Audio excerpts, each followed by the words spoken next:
Okay, we're gonna do a video about SimCity, a game I played when I was a kid or teenager and a kid.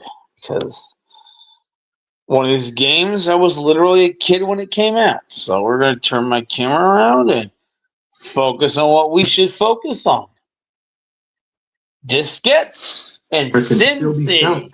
SC2K was as proper a follow-up to SimCity as anyone could have wanted, improving nearly every part of the game and adding so many things that would become City Sim staples. Things like water pipes, zone densities, city policies, buses, subways, terrain height, neighboring cities, virtual advisors. Bus stops actually took up an entire tile on the grid here. You couldn't just stick it on the road. It actually took up a tile of grid. But yeah, I did manage to do it with bus stops, and actually I mostly used the subways when I built cities. More utilities and buildings, not to mention the shift from top-down 2D to 3D isometric graphics. Or really dimetric projection, a look directly inspired by the aesthetic of the 1992 game A-Train, which Maxis published in the US. SimCity 2000 was still rendered in 2D, of course, but this was the era of 68K and 486 CPUs and 4 to 8 megabytes of RAM, so you took what you could get. And I was more than happy with what I got. Going from SimCity to 2000 was huge, provided you had the hardware to handle it at least. I did. I actually still have my cities. I actually still do have the files of my cities for anybody who wants to see them. All you have to do is email me or whatever, and I think I made that available on here. And I will give you my cities. Some of them run for 100,000 years. Some of them they're tens of thousands of years old. Some of them. But I do have cities in SimCity 2000. I'm not sure if I ever kept my files for SimCity 3000. Not sure if I have those, but if I do, I will try to find them. With sluggish performance being a chief complaint on launch, not to mention the graphics requirements, which brings me to my own experiences back then, because after getting a copy and installing it on the Family Packard Bell Legend PC, all I got was an error message and a DOS prompt. And I can't express how devastated I felt as a 10-year-old kid. Oh, you couldn't play. One game in the world I most wanted to play. Yep. It was the harsh reality of system requirements in the 1990s. If you didn't know your exact specs, you could easily end up with software that refused to function.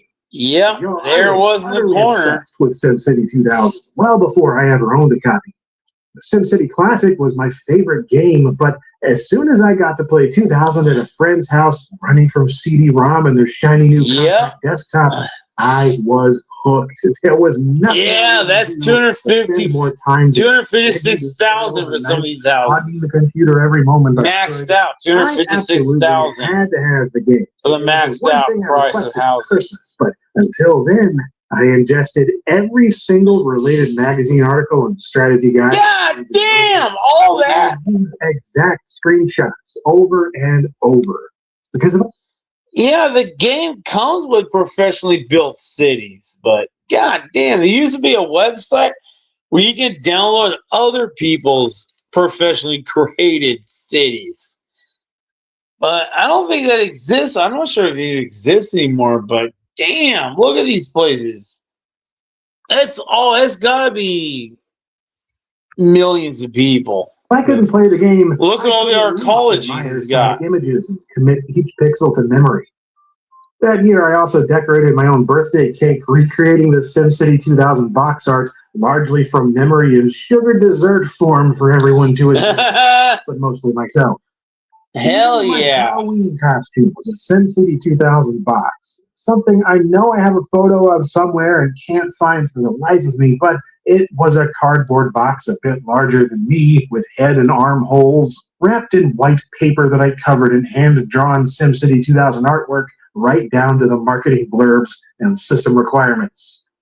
I was so sure my obsessive, heavy-handed hints would pay off by the holidays and fully expected SimCity 2000 under the tree. But alas, Christmas morning came and went. Everything was unwrapped with no game to be found. Yeah, God damn it. I broke down in tears on the hour-long drive to my grandparents' place that I'd be pretty pissed too, knowing that game existed. My SimCity obsession. Given how much I love this game back in '93 when it came out, and we had I actually played the scenario for the Oakland wildfires, and I actually did win it. I actually did beat it. You have to act hell quick, dude. The fire scenarios in that game are just fucking bad shit. You need to build a lot of fire stations in order to beat the Oakland fire scenario. It's fucking crazy. That's the one I know that I beat. Don't remember the other ones, if I beat them or not. The Oakland fire, I know I beat. Because I built fire stations. Much less ever set foot in a computer software store, right? This was my thinking. All hope was lost. They only give you money to build a couple of them. One last present from them. A shiny big box copy of SimCity 2000 for MS-DOS. Yeah. Decades later, I still vividly recall that flabbergasted moment. Oh, yeah. More than a bit silly, realizing my elders pulled a fast one on me, turning the Christmas of '96 into... Let me guess. Box was empty. Yeah. So then I got it home, and the dang thing didn't work. Unbelievable. And it all came down to those darned requirements, which did not mention Visa drivers. The heck, I didn't even know what those were, and I knew everything about computers. I was you couldn't get it working. What happened next? We'll get to that. For now, though, let's dive into the box. Largely the same contents for both Mac and PC. First up is the Ultimate City Simulator itself on two 3.5-inch high-density diskettes, followed by the product registration and Maxis Maxims cards. I remember all that. I remember signing the warranty. Releases. Also having this lovely letter on the back from lead developers Fred Haslam and Will Wright, thanking original SimCity fans for barraging them with endless feedback and helping make SC2K the best game possible. Which, if you know the story of its development, almost seems passive-aggressive. There's a great section in the book SimCity 2000 Strategies and Secrets that goes into how Will Wright was sick of SimCity, so it was initially left to SimEarth collaborator Fred Haslam to make it.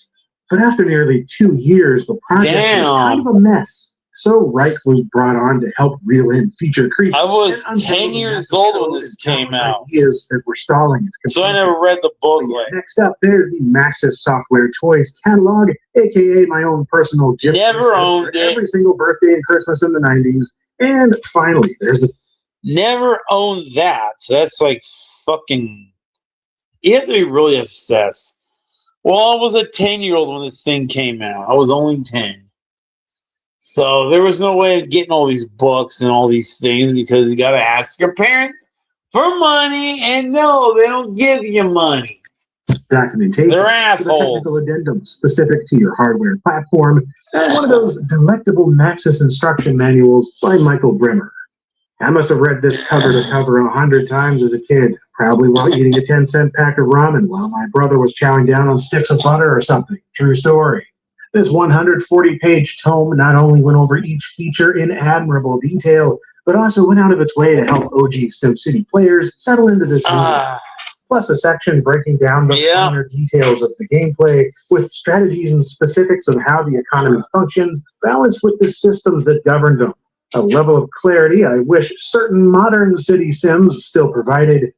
It also brought back the bibliography of reference material related to city design, urban planning, and economics, and even a section of inspiring prose, artwork, and poetry for the budding virtual mayor. The epitome of old-school Maxis. Finally, there was one more sheet of paper in the DOS release summarizing the bane of my existence, SVGA Visa compatibility, beauty, and the beast, as it puts it. Yeah, Maxis knew what was up, and the problems I was having were well known indeed. To get 256 color Super VGA, it needs at least 512K of video memory, as well as a compatible VISA driver running alongside it. So I pulled apart my Packard Bell and found it had a Trident video chipset, something the SC2K installer didn't properly detect. Yeah, so let's just get to some gameplay. I don't remember exactly what was wrong or what I did to fix it. I know it involved a TSR and a boot disk, but man, either way, it told me out of it regardless. That list of supported sound devices turned into a personal crusade to acquire and experience every single one of them, a crusade that's still ongoing. There's some darned obscure devices in there.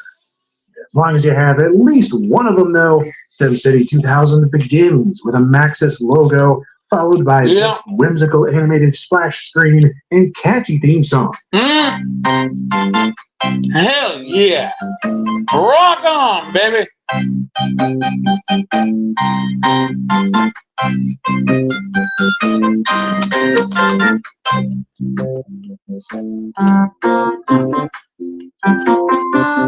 using a Sound Blaster 16 and its FM synth for sound and music throughout this video, as it's what I most associate with SC2K, and it makes me happy, but yeah. Clicking brings up the main menu with options to start and load a city, play a scenario, or enter the map editor. Reticulating splines. This reticulated editor you'll likely want to start with. Yeah, reticulating are very blind. Editing terrain after you've begun playing racks up hefty fees, but doing it here is free. And it becomes immediately apparent just how much has changed from SimCity, strictly in terms of terrain. Yeah, you get terrain now. 128 by 128 tiles filled with hills, valleys, bodies of salt and fresh water, and clumps of trees in varying densities. Roughly 25 square miles to manipulate, either through generating via sliders or through individual terrain tools. And once you're satisfied, you get the familiar options of naming your city and choosing difficulty and starting year, affecting not only the money you receive in available technology, but disaster likelihood, along with financial and demand models. You're then greeted with the city newspaper. Despite having no citizens, the Fourth Estate is already diligently doing their thing, complete with weather forecasts and random side stories. This becomes more useful later on, so let's get some citizens moving in, which begins with the usual power, roads, and zones, but also the addition of water pumps and pipes. So power is still largely the same, with most plants themselves now lasting 50 years before wearing out. But there are also quite a bit more to choose from now, and even more as time goes on and technology improves into the year 2000 and beyond.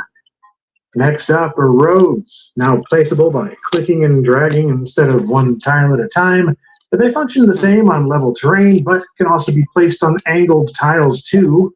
You can also build tunnels through mountains, select from different bridges when building over water, and even place highways later on, which are always elevated above regular roads and connect on ramps. Then there are zones, which also get the click and drag treatment, able to be placed one tile at a time or in large swaths of tiles. It's generally best to keep them 6 tiles deep, connected to roads though, as any larger and citizens balk at moving in.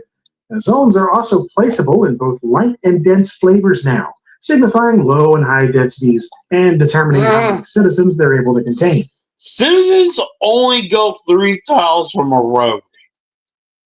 Yeah, you can make your 6 tile square, but they only go 3 tiles from a road.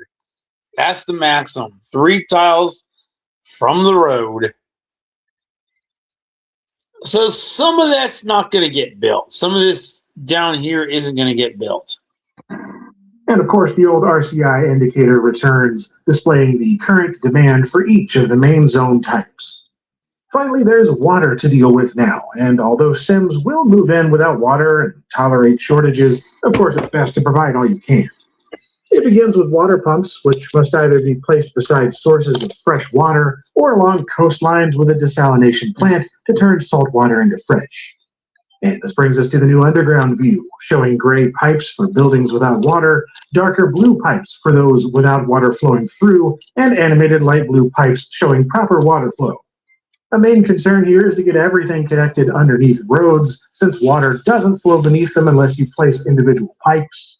The same goes for power. You've got to string up power lines leading from power plants to anything that needs it, unless it's directly touching an already powered building. Power and water do not flow through unpopulated You don't have enough water supply. And yeah, that's the basic simulation core. So long as you need to power, build more transportation, and water desalinizations or Sims are willing treatment. to move into zoned land and live out life as they see fit. I'll give you a secret. You can get water from water towers, and it just appears out of nowhere. So that's a little secret. If you build water towers, you can get water out of nowhere. So that's one way to do it. So, of course, what Sims want increases in cost and complexity before long, and typically it begins with city services.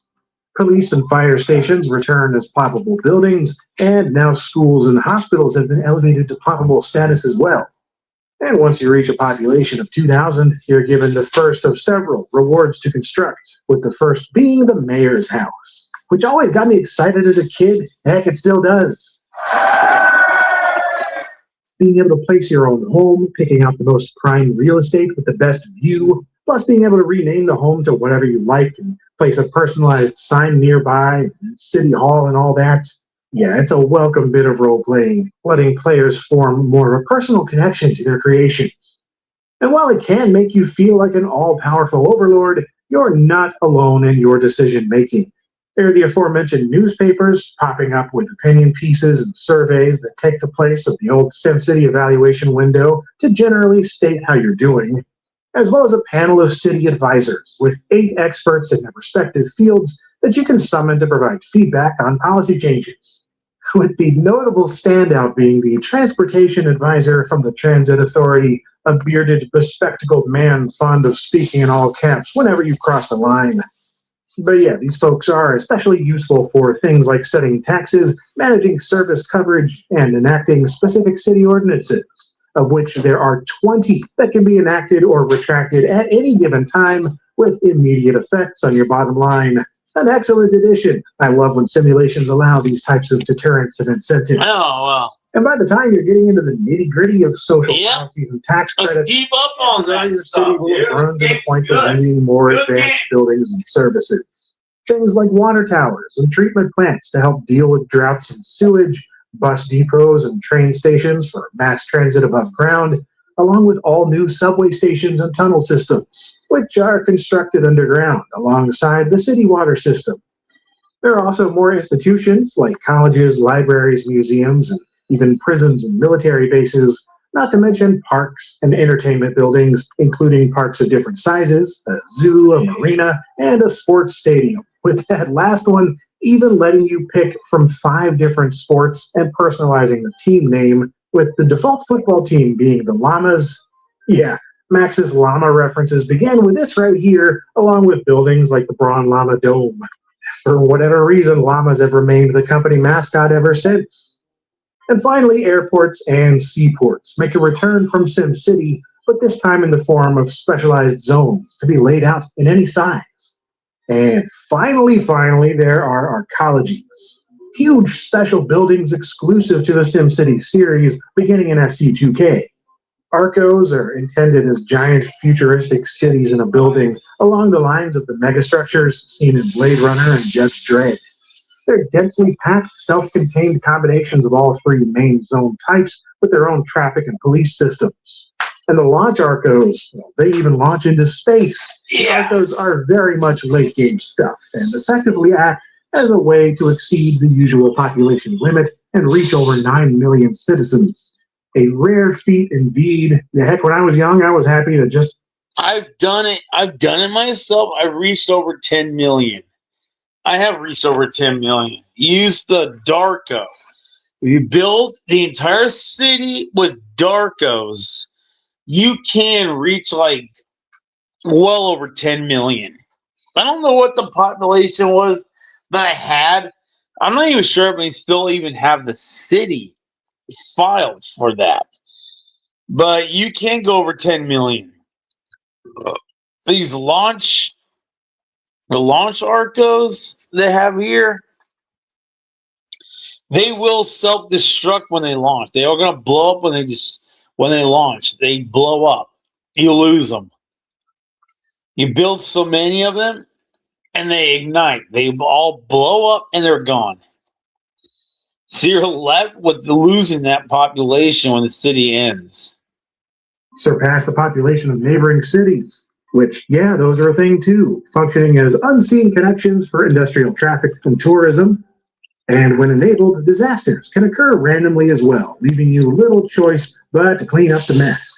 Fires, tornadoes, earthquakes, plane crashes, floods, power plant failures, and the like are all. I use most of those disasters playing around. Toxic clouds, and a new monster attack, which earlier in development was going to be a giant robotic ant, but eventually became a weird sort of alien cyclops orb thing. Yeah. Either way, Godzilla's nowhere to be seen, nor is the UFO that's so prominently featured on the box art, which I always found. Anyway, if you have fire and police services, promptly dispatch them by placing these little first responder poles near the action until it stops. And if you either don't have those services or you have a military base, then the National Guard can be sent out to clean things up instead. All while the game's mercurial music selection plays random tunes to set the tone, often a gloomy one. Regardless of your chosen sound device, the compositions are simple. Only a single drum kit and a few instruments, and it's not afraid to let things rest between riffs or delve into melancholy. It ain't gonna stop at that little peninsula thingy. You're gonna have to stop that with a fireman, dude. It's gonna burn down. It's spreading.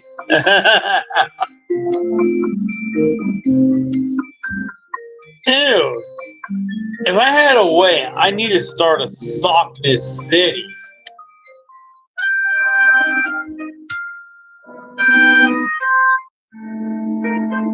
Start Sockness City. Never had to use the highway because I always had good public transportation Composers Brian for my Conrad people. And Sue Casper, they were told to make it dark and moody, with a particular call out to Vangelis's Blade Runner soundtrack as inspiration. It ended up a bit jazzier and more upbeat than that, but we love the jazzy beat, dude. It's awesome. For its simplicity and restraint. And the sound effects are rather timeless as well, with short PCM audio recordings doing just enough to get across the idea of what you're interacting with.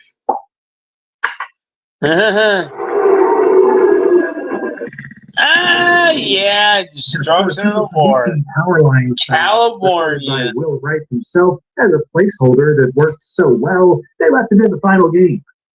If you don't want protesters protesting you destroying the forest, just put the road in and zone, and they will never protest against you. That's how you get past that.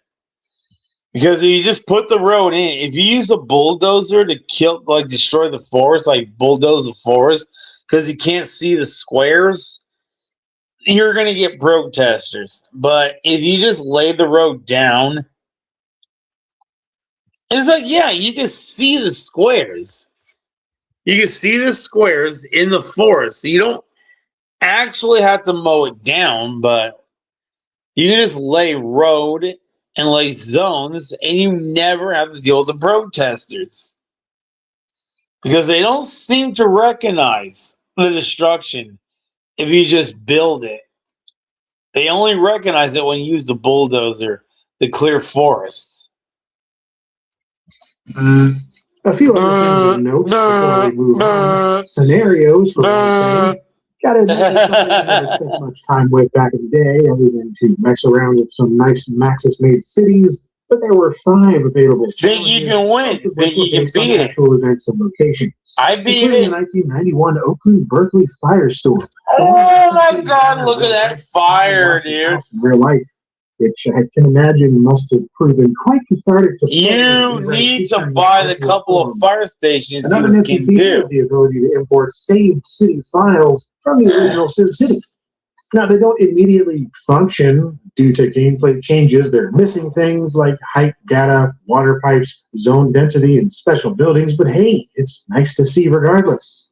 And of course, I gotta shout out some of those memorable Easter eggs, like putting down Helicopter 1 with the centering tool. Helicopter 1 reporting heavy traffic. Helicopter 1 reporting heavy traffic. Kaboom! And that's when the airplane falls. It calls out Usually. Captain Hero, aka Fastest Man, who then proceeds to fly around the city, rapidly eliminating. Oh, I've seen him before. He showed up a couple times when I played it. They certainly didn't stop there. 1994 brought the first expansion, really the only one despite the title, which was SimCity 2000 Scenarios Volume 1, Great Disasters, featuring 10 scenarios. Never owned it. Some real, some fantasy. And I've always found this underwhelming as it doesn't add anything. I only played the original game scenarios. It's still the standard 8. Instead, these maps feature different spins on existing disasters, like the terrain and spawns fire tiles as a stand-in for lava. The next add-on in 94 was a utility known as Skark, the SimCity Urban Renewal Kit. Not so much. You know, I had the Urban Renewal Kit where I was able to like design my own buildings and stuff, and I did modify the 1800s tile set a little bit. So yeah, I do know this one, the Urban Renewal Kit. I think I had it, not from the box, from a download later on. But more a version of Deluxe Paint, made for editing SC2 Deluxe Paint. You just including lovely palette cycling options, yep, and razor sharp. Yep, I did have this. I did have it. You know those AOL CDs you get in the mail in the 1990s and early 2000s?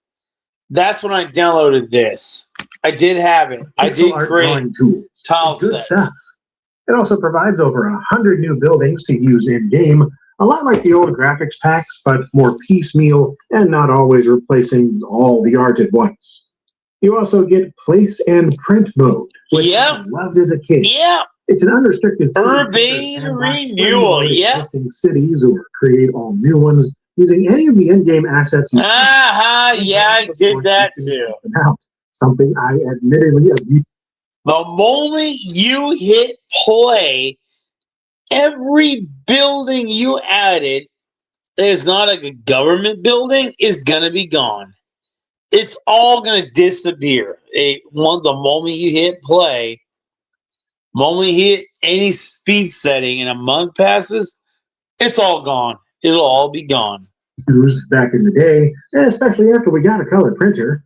Then in 1995, CD-ROM storage made it feasible to bundle everything together and released the SC2K CD collection, which included the base game with scenarios pack and renewal kit, along with a folder of new cities. I think this one I got the game. Phillips in space. I think this is the one I got the game. That box looks familiar. I think that's the one I got the game. And 1996 brought about the ultimate version of the Ultimate City Sim, SimCity 2000 Special Edition, which came in this shiny silver box. I was 13 when that came out. So 96, yeah, I was 13. And included everything from the CD collection, plus even more graphic sets and something called Will TV, which is a simple video player where you can choose from several full-motion video clips of an interview with SimCity creator Will Wright. And this was the first time I'd seen a game with behind-the-scenes commentary, plus simply watching real video. Damn, this is crazy, dude. Captivating. So I played these over and over while visiting my CD-ROM-equipped friends. But also that FMV intro, absolutely top-notch. And the first appearance of Jerry Martin's musical chops in a SimCity. Okay, I'm gonna go to SimCity 3000, and because I played that one a lot more. The 90s sure were a good time to be in a city. But I never built anything SimCity massive. Classic introduced me to the concept. SimCity 2000 had me utterly obsessed to a ridiculous degree. What the hell? That's insane. With the third game, that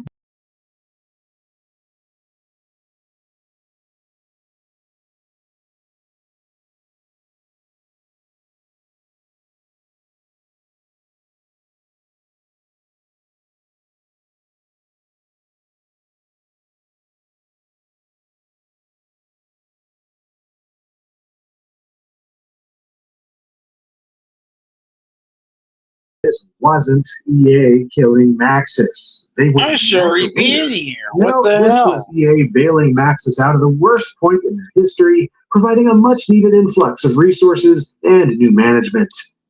Maxis had seen an operating loss of nearly $2 million for fiscal 1996, and revenue was dropping by millions year over year.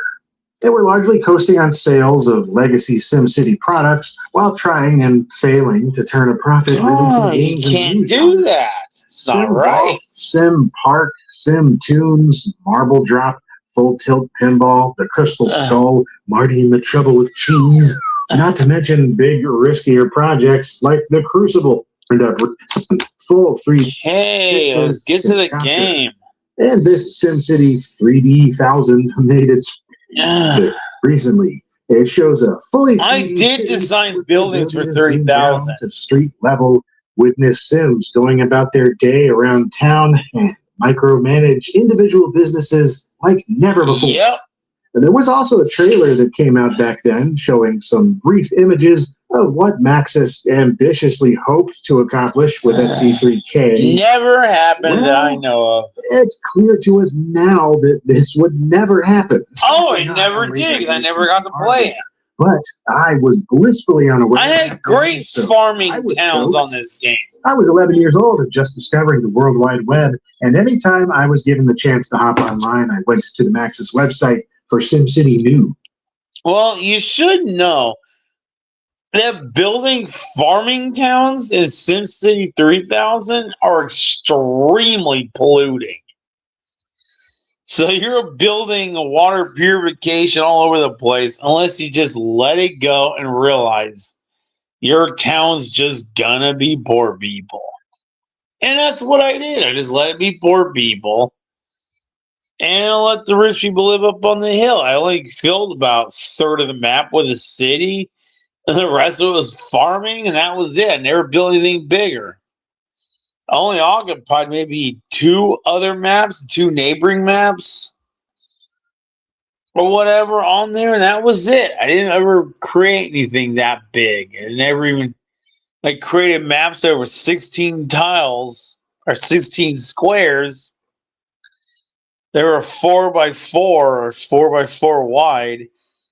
And my city was in the middle, and all I ever got to was, I don't know, barely 100,000 people in this game. This game, I've never got much further past 100,000 because farming towns and the pollution, they just don't get much bigger. And then I tried building a downtown in my central city, and it did not prosper because of all the pollution. I couldn't get the high rises that were valuable.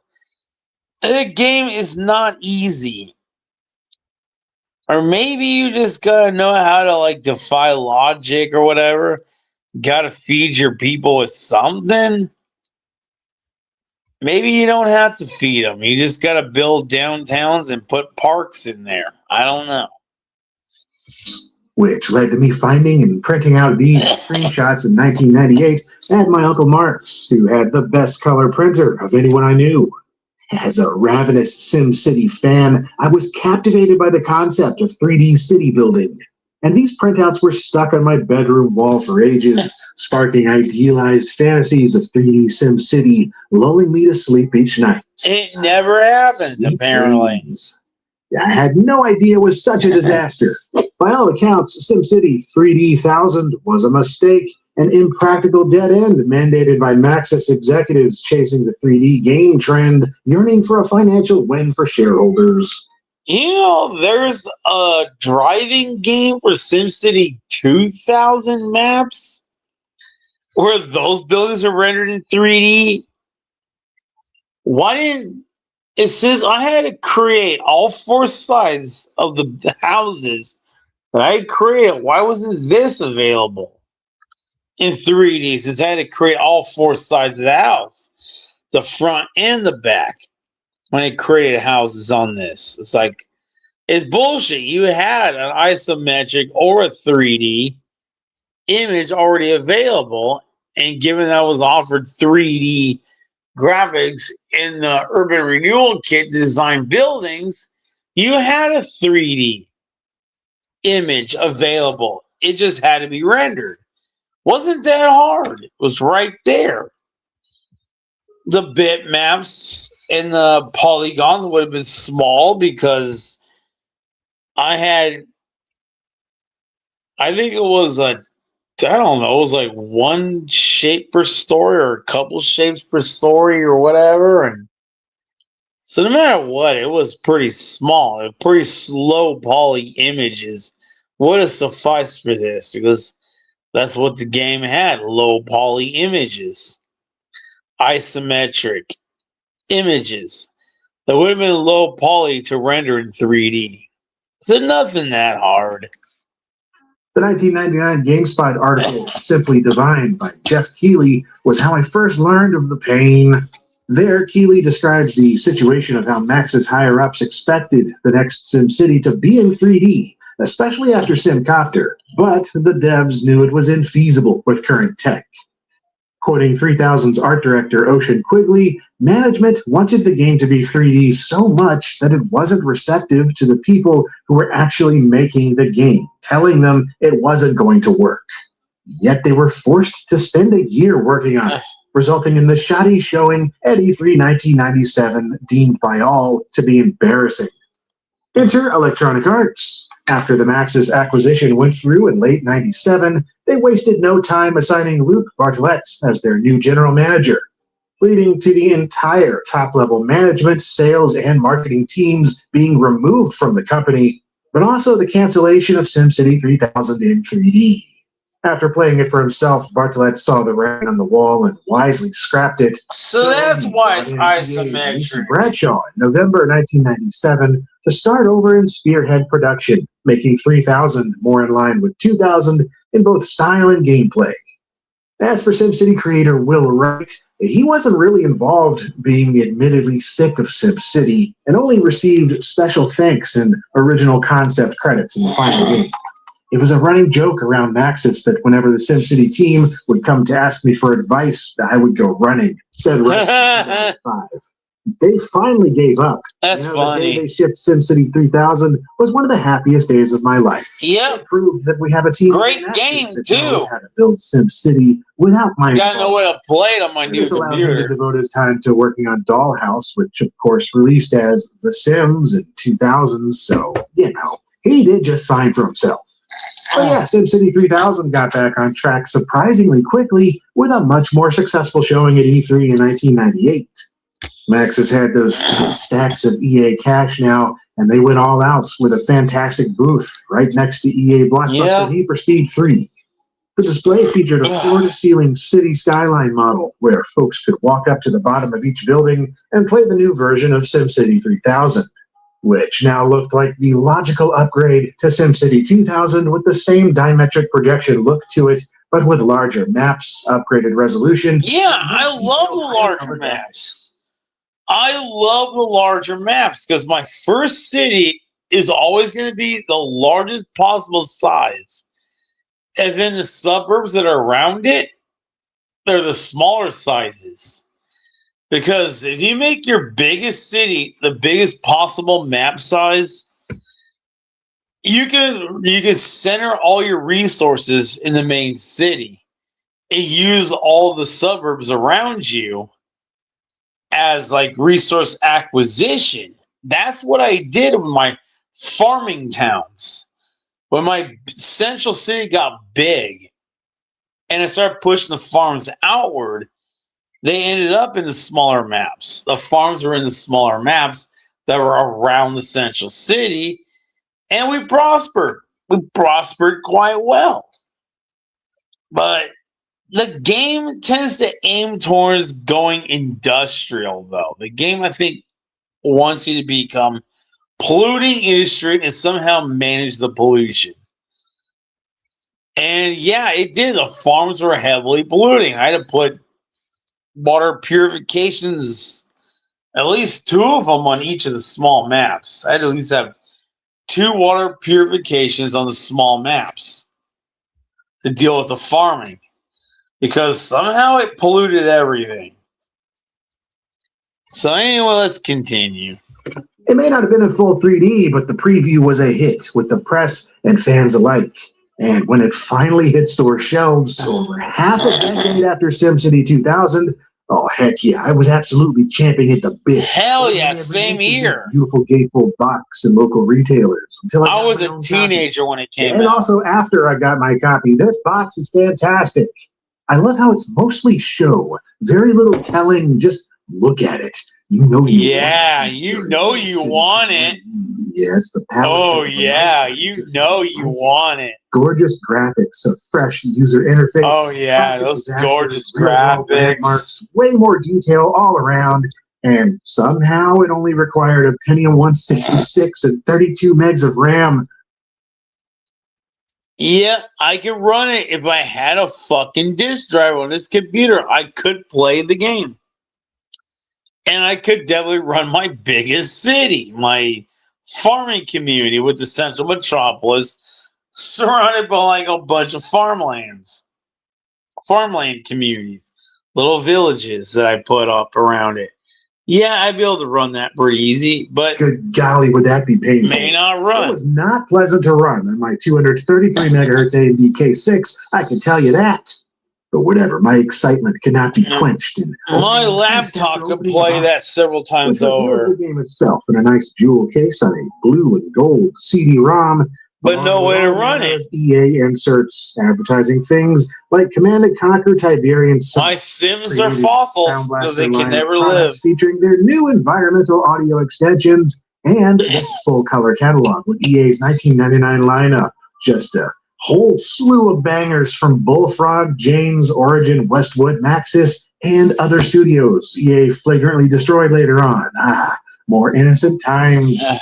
Of course, you have to get the requisite registration and reference cards, which is really more of a booklet in the latter case, with over a dozen pages of setup and troubleshooting, all the hotkeys, and a section going over notable changes from SimCity 2000.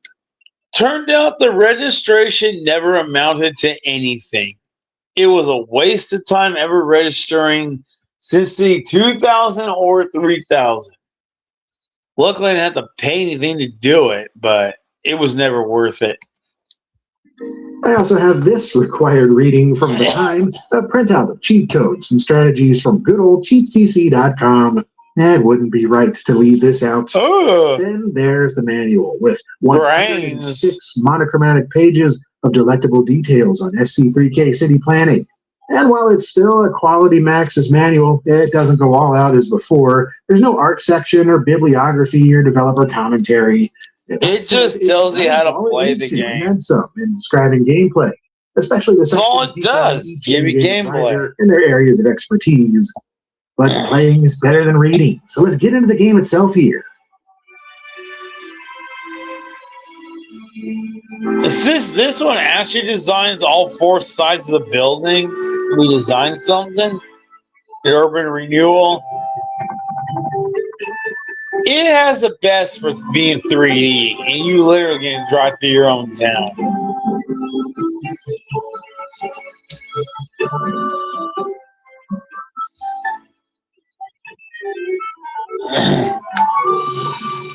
Come on, just get on with it. The main menu with 5 wavy options. Start a new city, load an existing one, begin building with a starter town, or... Yeah, it does have a few starters. Preferences. Options. You prefer that option as your preference. What the hell? I didn't have real city terrain. Until now, we're a city staple, and yeah, the SC3K had no scenarios at all on launch. I didn't have real city terrain. Terrains and starter towns. Neither did I? Play scenarios, but they. Oh yeah, I did have this. It was on mine. Blank maps based on real-world locations to build on as you please. The cities are what they seem, just blank. It has San Francisco. Real-world locations series. The real cities are what they seem, just. Where's Manhattan? Maps based on. There it is, San Francisco. I did start a village on there. I can't believe it. They actually had San Francisco. There it is. The Twin Peaks. I don't think they're on there. Looks like they're maxed out, but the Twin Peaks, dude, I did start a village on it once. So I do have to remember I did. And as you please, and starter towns are maps that have power, road, and zones already laid out in quote history. Yeah, you just play. Patterns. Good stuff for beginners. Yeah, I had this. To begin the beginning themselves. Of course, we're going to start a new city and go through what's what, which as usual means entering your city and mayor name, choosing your difficulty that determines starting simulation leniency, and 3 starting years, 1900, 1950, and 2000. No more skipping onto 2050. Yep, no skipping in the future. Size really go for large. Small being the same number of tiles. You want large. Doubling that up to 256 by 256.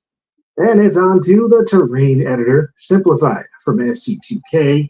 You can still randomly generate steepness, water, and tree density, but instead of having individual tools to edit terrain, you now pick from a few primary features up top, like rivers, ocean fronts, islands, lakes, and hills. Finally, you've got a blank map to play with, and a llama telling you what to do. Or really just the... You'll never escape the llama. Basically saying, look at stuff and pay attention. It kicks the llama's ass. Winamp. Well, why is this guy? Do they own Winamp? Because Winamp also kicks the llama's ass.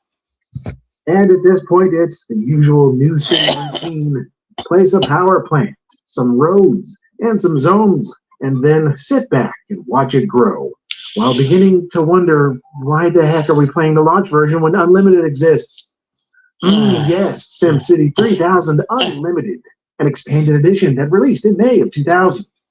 Instead of expansion packs, EA released this new full game instead, which improves the SC3K experience all across the board.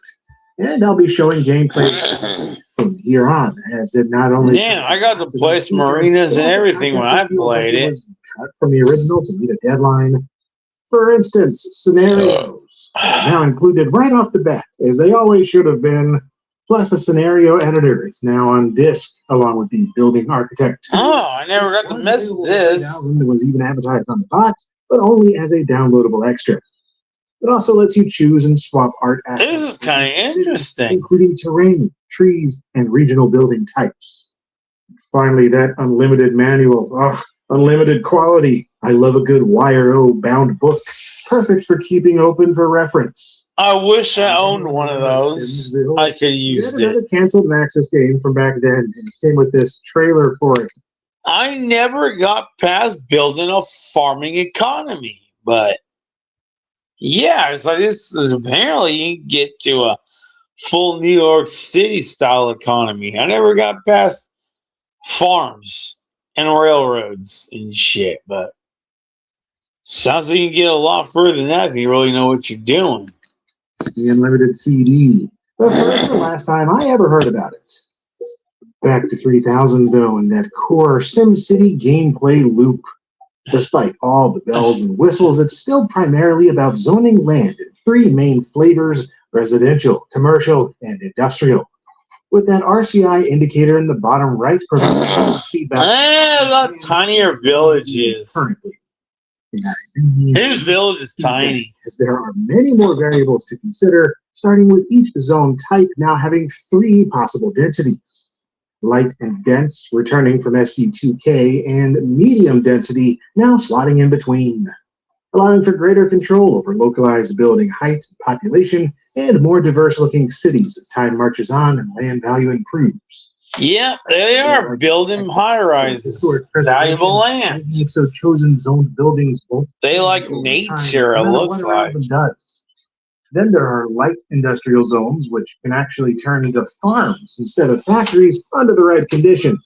Yeah, far enough away. That's what I knew how to build was farms. They'll spawn wheat fields and barns and redneck. Yeah, I remember that. Zoning is more. I had like 6 or 7 maps of just farms when I did this. I had a big city with the biggest map, and then surrounding were small maps. They link together. But water and power flow has thankfully been simplified. Power now spreads wirelessly across town without power lines to a degree. For longer distances, sure, you still need raised lines, but locally there's no need to place wires over roads anymore, simply to power next door zones. There's an unseen bubble of power around things now, so electricity spreads organically as you build outward. And then water is similar, but different, in that you actually see the area of effect around pipes as they're laid, and there's no need to individually place pipes under roads since it spreads out more freely. One step backwards, though, is the lack of hydroelectric dams. It's the only power plant that doesn't make a return from 2000, which I can only assume is due to the fact that waterfalls no longer exist. Those are not a thing on sloped terrain. Yeah, look at that. No waterfall. That said, terrain is more complex, with 5 possible slope angles compared to only 1 previously. Those absurdly steep mountainscapes so common back in 2000 are pretty much gone, replaced with rolling hills more suitable for capitalizing on that land value. Yep, we love land value here in America. Growth and demand is aura, a nebulously defined attribute. It follows similar patterns to land value, but is less about financials and more about feelings. Positive aura comes from stuff like efficient city services, high life expectancy, socially generous policies, and low crime without police oppression. But nearby businesses that attract crime and create pollution, buildings with a stigma about them, and things that are noisy or bad affect aura negatively. Basically, land value is monetary and aura is satisfaction, and the more needs are met, the more readily Sims move in. Yeah. So, yeah, while the old RCI indicator isn't as helpful as it once was, the news ticker, petitioners, and advisors fill in those gaps well. Newspapers are gone, but the interface now features a constantly scrolling marquee with helpful headlines. And plenty of nonsense, too. This is a Maxis game, but overall, the ticker is a reliable method of seeing what immediately concerns people the most.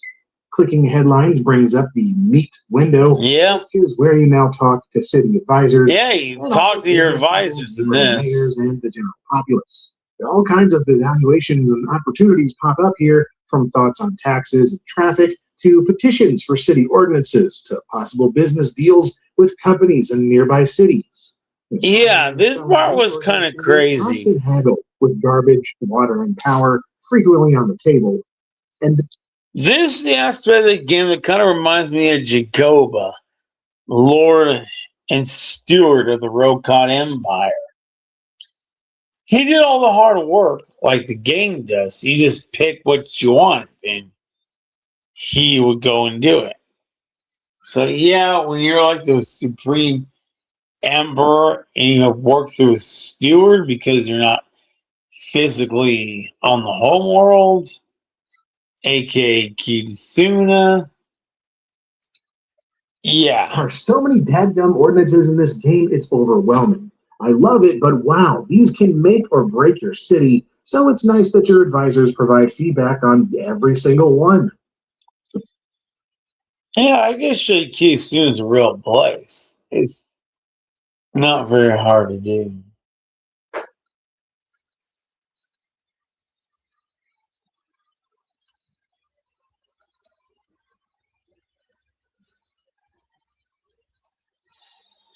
Go here.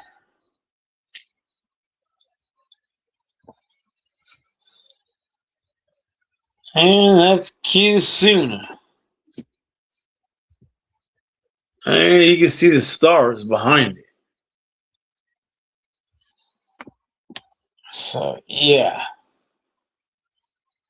That's my home world.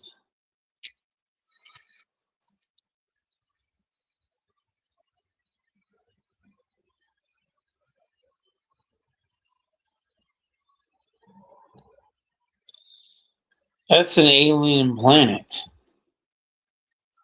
in the Andromeda Galaxy. It's not.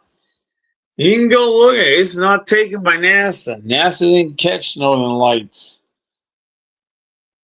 Well, it wouldn't have mattered because it's an alien homeworld, so.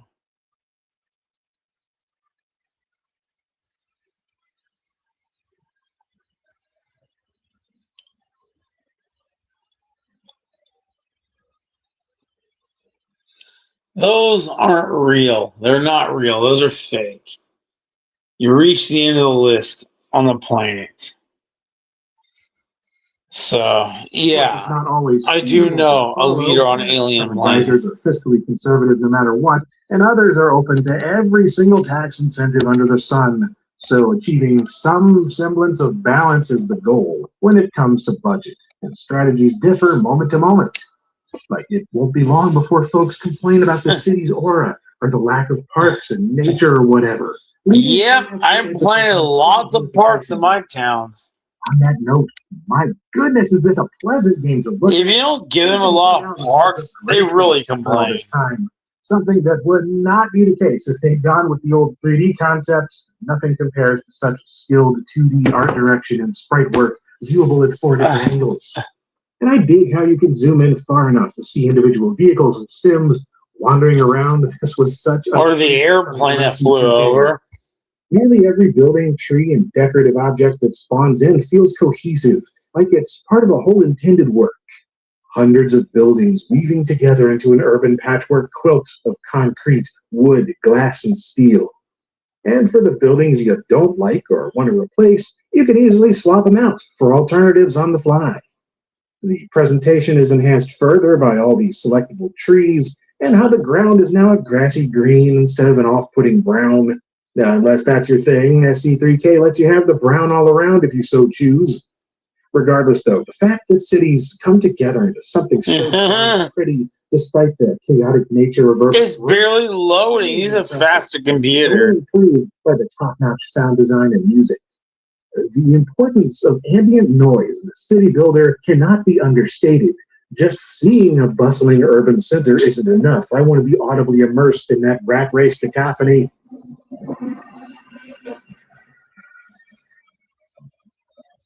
Look like New York buildings.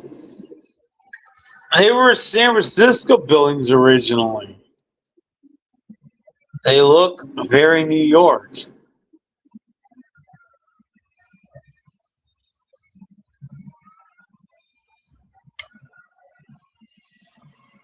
We'll take that lovely art and entrancing soundscape and drop in one of the single best game soundtracks, largely composed by James. Yeah, there's some New York. I don't know. There's a magic happening. It's supposed to be Bay Area, and I don't see that. Unbelievably good. It's New York style. The buildings are very New York style. They're not Bay Area, San Francisco style. They're New York style. The soundtrack was stellar too, seeing as they were. Oh yeah, I just skipped the soundtrack because I can't. Certain bundles. A disc that's become really hard to find, but well worth seeking out. The music isn't just. Oh, there it is, the soundtrack. On here, and they're all awesome. But I gotta shout out pianist John R. Burr and saxophonist Mark Russo. They've done a lot of stuff. They've done good making the music.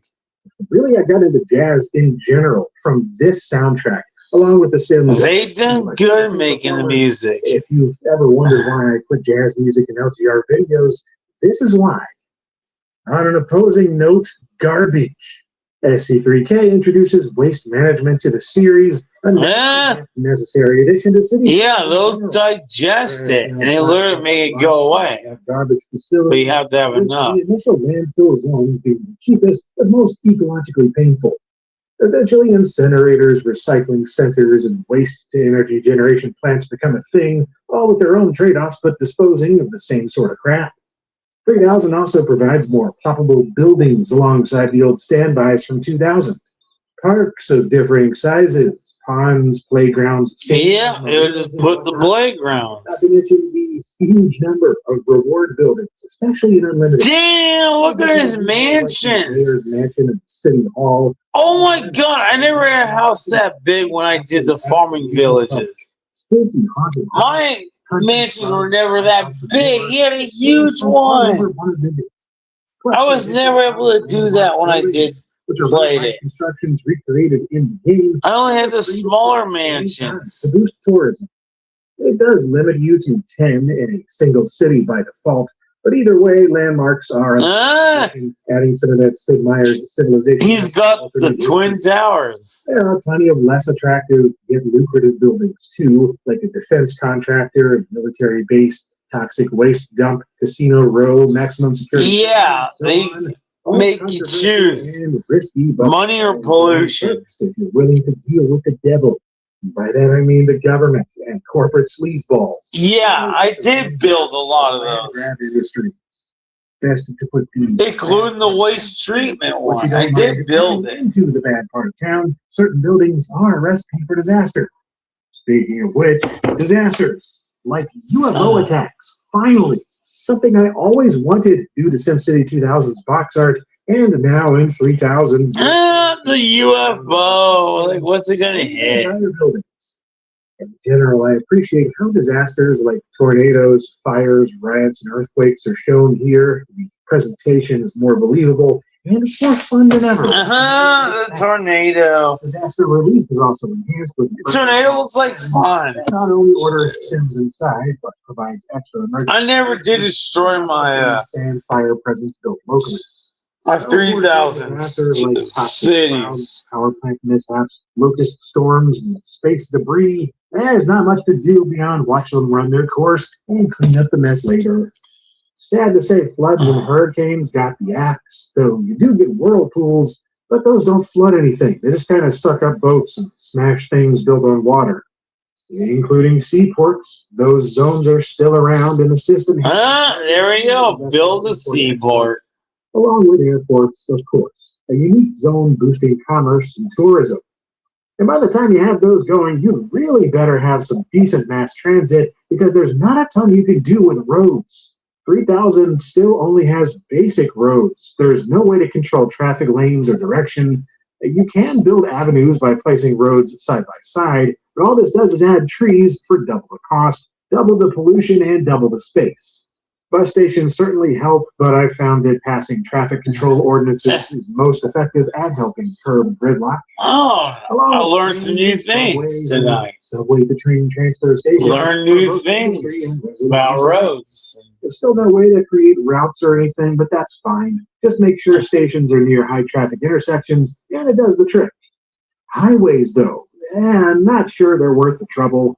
They had a ton of pollution. I never use highways. Replacing them is easy. They were junk. Like, you can't make proper junctions at all. Crossing highways results in a cubic mess. Overlap highways and create a reed of wonky interchange, but it takes up so much space and looks ugly, so I don't bother. Besides, they're expensive, and cash runs out fast, especially in the early game. Yeah, I don't use the highways. They don't work. It looks so much more dumb. And taxes only pay out annually on January 1st, leading to a lot of sitting around waiting for New Year's if you don't plan ahead. But if you do set yourself up for success... Damn! Look at those buildings! One with... that's hella expensive! Systems. Heck, even on modern systems, you'll be seeing those glass cubes constantly as things load in at higher zoom levels. And sadly, there are no arcologies anymore, and really not all that much endgame content, so to speak. About the last thing that comes along is unlocking the spaceport, blast folks off to Sim Mars. Yeah, it's yet another canceled Maxis game, dang it. But yeah, cities of over 1 million population are and well beyond that, if you're an insane person. Anyone remember Magna Sati? The work of genius/madman Vincent Ocasio. I never got that far. I got to a couple hundred. I got to 100,000. Population in a city that was it. Farming town. Diabolical sense. And if coming up with such plans yourself isn't your thing, there were always strategy guides. Not nearly as many as SCP. Maybe it was SimCity 4 where I could develop the neighbors. I'm not seeing that here. 540-page unlimited release being a true feat of comprehensiveness. Or hey, screw strategy, you can always be more of a cheat environment. After all, maybe it was SimCity 4 that had the neighboring towns you can develop. Resources means you can effectively turn it into. I played 3000. I built a very good city on that. I almost forgot you can import city saves from SimCity 2000 as well. nifty on its own, but since you could also import original SimCity files into 2000, that means you could effectively import those here too. Yeah, but they're so small. Saves in one game. Legacy support is 3000 has bigger maps. Is built-in custom content support in the form of the Building Architect tool by Maxis with. And SimCity 2000 is the smallest map. It's a powerful modular building tool where you can use both pre-made and custom props, primitives, and textures. That's what I remember about this game. I never spent much time using it myself. I never had the patience, but I absolutely appreciated the work others put into it. I did design buildings. SimCity Building Exchange. I never exchanged them, but I did design buildings. Houses mostly. And small shops. I did. I loved that old SimCity website. Suffice it to say, I loved the game in general, and I was always excited to see new stuff come along. Like the Walmart edition with exclusive holiday content here in the US, so the holiday edition in Europe, each with seasonally themed items and events, stuff that was later included in 3000 Unlimited, which itself was titled differently around the globe, like the Deutschland edition from Germany, also known as the UK edition in the United Kingdom, edition Mondiale in France, and World edition practically everywhere else. Yeah. I even got a port to Linux in 2000 by Loki Games, a rarity I had no clue existed till writing this. Unlike 2000, though, 3000 didn't release on home consoles, though SimCity DS for the handheld Nintendo DS did happen in 2007. It's reconfigured for dual-screen gameplay. Yeah, you're not allowed to look anymore. As was SimCity for iPhone, what seems to have been the full-fat SC3K experience for iPhone and iPod Touch devices in 2009. One that's been long pulled from the App Store. Ooh, sadly, never. Hello. Thankfully, though, the main piece I love remains soft simple to find and play. Particularly Unlimited, which sells on GOG.com at the time of recording. It runs pretty well on modern systems as is, but it's worth seeking out some of the many fan patches and updates for things like resolution scaling, edge scrolls, fixes, and whatnot. Seeing this 25-year-old game running in ultra-wide makes this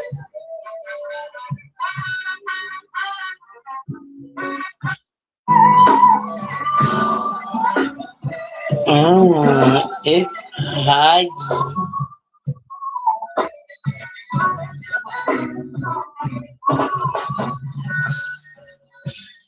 Oh,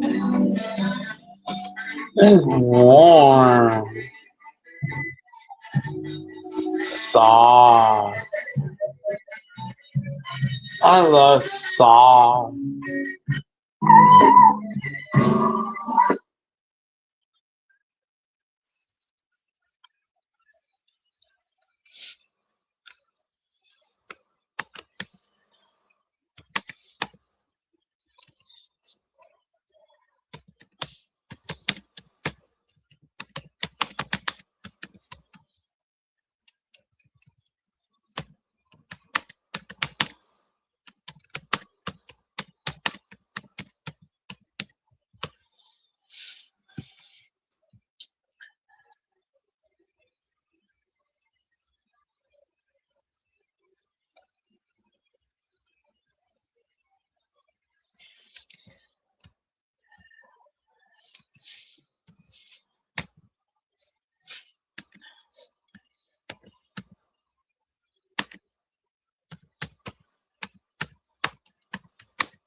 a worthwhile endeavor on its own. But really, though, SimCity 3000 is worth revisiting, regardless of how you're playing. There's a reason it's one of, if not the very best-selling SimCity game to date, selling over 5 million units by 2007. Around 1 million more copies than SimCity 2000. Extra impressive considering how many consoles that game was ported to, and 3000 was primarily on PC. And at this point, I have to admit, what are they 3000 was I did play primarily SimCity on 4. PC.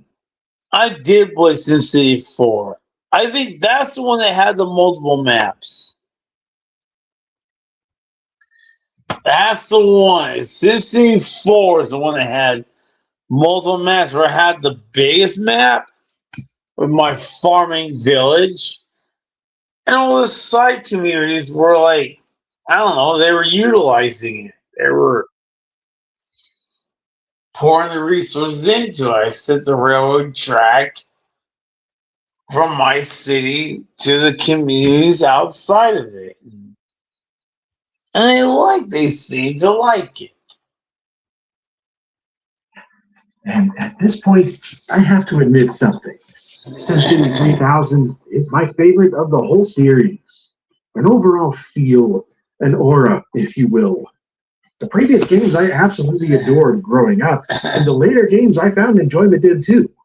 Especially SimCity 4 Deluxe. Ooh, boy, that game is a whole event. We will Damn, look at that. Look at this city destroyed. To me, hits in just the right way for my own tastes. As much as I treasure SimCity 2000, going back to it is like, oh, I remember this. Wow, what great memories. It sure was a great game for its time. So with 3000, it's like taking a hit of something you haven't felt in years, then you're back. And it's immediately like, dude, what have I been doing? This is so good. And I end up just vibing on it for 3 days straight without taking a break. Plus, there's the difficulty balancing. Man, I coast along in SE2K no problem, but 3000 requires more conscious effort and planning. And until you get all your city's kinks worked out and the wheels properly greased, it's a tricky experience. And I respect it for that. And again, its entire presentation fuels my soul like nothing else. It's head and shoulders above the later games in my mind in terms of soundtrack and atmosphere. And the fact it was almost a forgettably sterile and sluggish 3D crapfest in 1997 is astounding all these years later. Thank goodness EA stepped in when they did. That's how good this is. It makes me thankful for EA. What an incredible game. Go play SimCity 3000 again if it's been a while, or grab a copy if you haven't.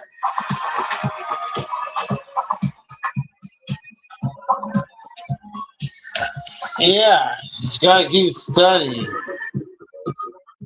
And if you like this retrospective, Oh.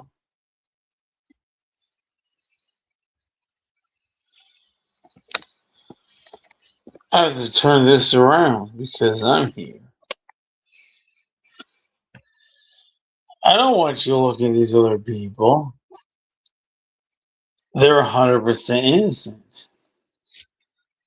You trolls target, and I know anyone you target is innocent. All are innocent.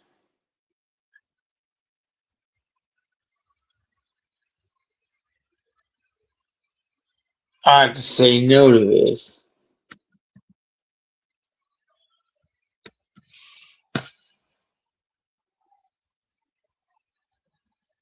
Oh yeah, that's done. I just said no.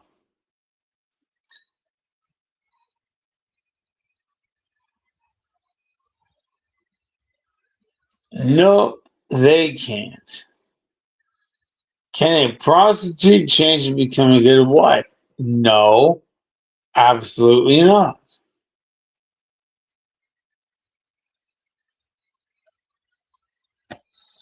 Well, I'm gonna go to bed. Good night. Goodbye. If you're a troll, fuck you. And may the worst happen to you.